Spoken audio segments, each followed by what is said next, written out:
Habari gani Mwanakeo TV, kama ni mara yako ya kwanza tafadhali subscribe na turn on notification. Karibu katika ulimwengu wa siasa. Jina langu ni Diwakeo TV.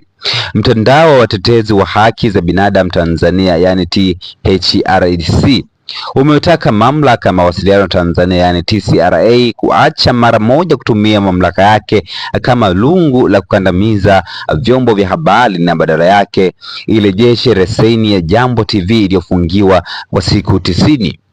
Katika tamko zito lililotolewa Aprili 4 mwaka 2026, THRDC imeelekeza kuwa uamuzi wa kuifungia Jambo TV online ni hatua inayokiuka misingi ya haki, uwiano wa adhabu na uhuru wa kutoa maoni kama unavyolindwa na Katiba ya Jamhuri ya Muungano wa Tanzania. THRDC imesisitiza kuwa sheria na kanuni za mawasiliano nchini zinapaswa kutumika kama kioo cha kurekebisha taaluma na si kama silaha ya kunyamazisha sauti huru.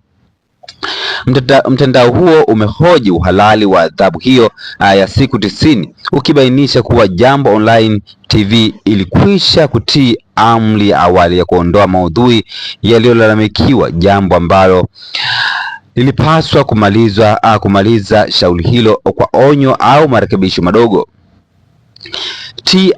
THRDC imetoa wito kwa TCRA kuacha kutumia lungu dhidi ya vyombo vya habari na badala yake kurejesha leseni ya Jambo TV mara moja. Sheria inapaswa kutumika kama kioo cha kurekebisha na si kama silaha ya kunyamazisha sauti huru, imeeleza sehemu ya tamko hilo THRDC.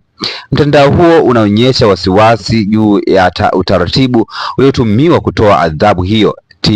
THRDC imedai kuwa kitendo cha TCRA kuongeza adhabu ya kufungiwa baada ya kamati ya maudhui kutoa agizo la kuomba radhi pekee ni ukiukwaji wa msingi ya haki ya asili yani natural justice. Inadaiwa kuwa Jambo TV haikupewa nafasi ya kujitetea dhidi ya adhabu hiyo mpya ya siku 90 kabla ya kutangazwa kwa umma Aprili 2 mwaka 2026. Mbali na masuala ya kisheria, THRDC imetahadharisha kuwa matumizi ya nguvu kubwa dhidi ya vyombo vya habari yanadhuru maisha ya raia. Kufungiwa kwa Jambo TV kunakatisha ajira na kipato cha wafanyakazi makumi ambao maisha yao na ya familia zao yanategemea kituo hicho. THRDC inatafsiri hatua hii kama kifo cha kidigitali ambacho kinakwenda kinyume na jitihada za serikali za kukuza uchumi wa kidigitali na ajira kwa vijana katika sekta ya habari na mawasiliano.